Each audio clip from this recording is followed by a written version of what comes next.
You drove it off the lot on a Saturday. New car smell, clean dashboard, that specific silence of an engine that has never been pushed. You sat in the car park for a moment before driving home, just you and the car. It felt like something.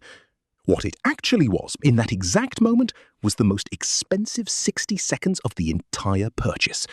The moment you left the forecourt, your car lost 10% of its value. Not over a year, not gradually, in the time it took you to indicate and pull into traffic. By the time you got home, it was worth less than you owed on it. Nobody told you that at the desk. They were focused on the monthly payment. This video is about the monthly payment, what it hides, why it exists in the form it does, who designed it that way, and the specific number you should never cross, and what to do if you already have.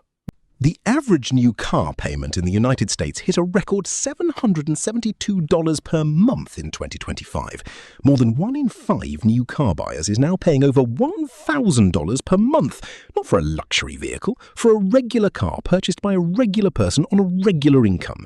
To understand how this happened, you need to understand one thing about how human beings process large numbers. We do not. A $50,000 price tag registers as frightening. The same purchase broken into $750 monthly payments registers as manageable. It is the same money. It feels completely different.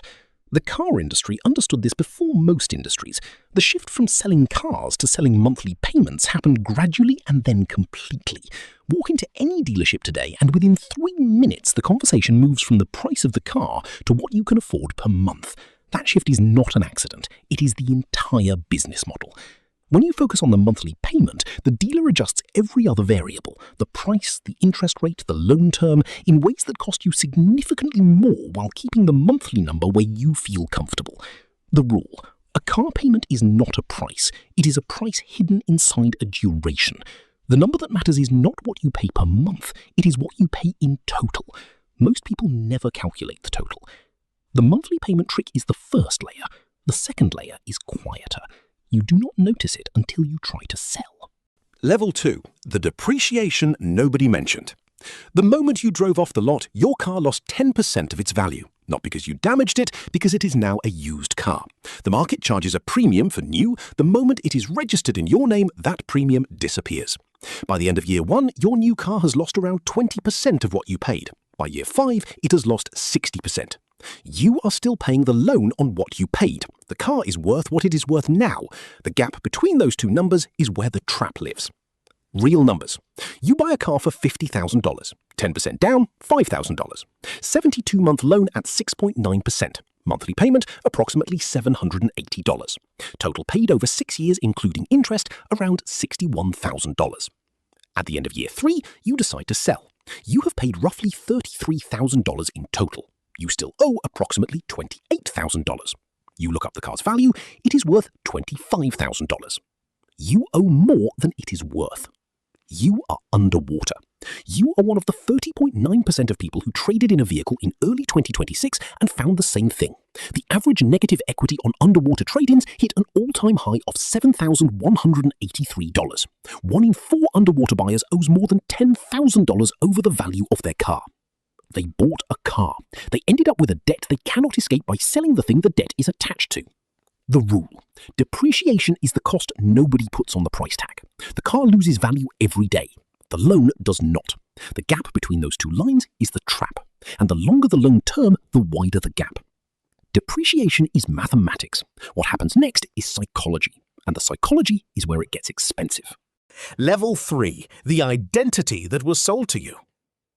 Nobody buys a $70,000 truck because they need a $70,000 truck. They buy it because of what a $70,000 truck says about them, that they work hard, that they have made it. The automotive industry has spent decades making sure you feel this way. The truck climbing a mountain at dawn is not showing you off-road capability. It is showing you a version of yourself, capable, successful, that you can access for $780 a month. This is engineered. The car industry understood before most that humans pay a premium for identity. When a purchase feels like an expression of who you are, it becomes almost impossible to evaluate rationally. When someone suggests you could get from A to B in a $15,000 used car instead of a $50,000 new one, they are not offering financial advice. They are attacking your self-image. And you will defend your self-image with the same energy you defend your family. The dealership knows this. The salesperson's job in the first 20 minutes is not to discuss price. It is to get you emotionally attached to a specific vehicle. Once you are in love with the car, the financial conversation happens on completely different terms. You are no longer negotiating, you are finding a way to say yes. The rule. The car was the product. Your identity was the target. The monthly payment was the mechanism. These three things working together are why people who would never spend $900 a month on anything else spend $900 a month on a car without a second thought. The identity trap explains why people buy. The next level explains what happens after they sign, and why most people cannot get out. Level 4. The cycle that feeds itself. Here is how the trap compounds. You buy on a 72-month loan. After 3 years, you trade in. The car is worth $25,000. You owe $28,000. You are $3,000 underwater. The salesperson has a solution. Roll the $3,000 into the new loan. You leave with a new car and a loan that started $3,000 in debt before you drove away. Do this twice and you are signing a loan that starts $6,000 in the red. Buyers who roll negative equity into new loans now average $932 per month, $160 more than the average buyer. You are paying $160 extra every month for a car you no longer own. Then there is the cost nobody budgets for. Insurance on a $50,000 vehicle costs $250 to $400 per month. Over 6 years, that is $18,000 to $29,000 in insurance alone. Fuel, maintenance, the brake job at $800, the transmission at $5,000.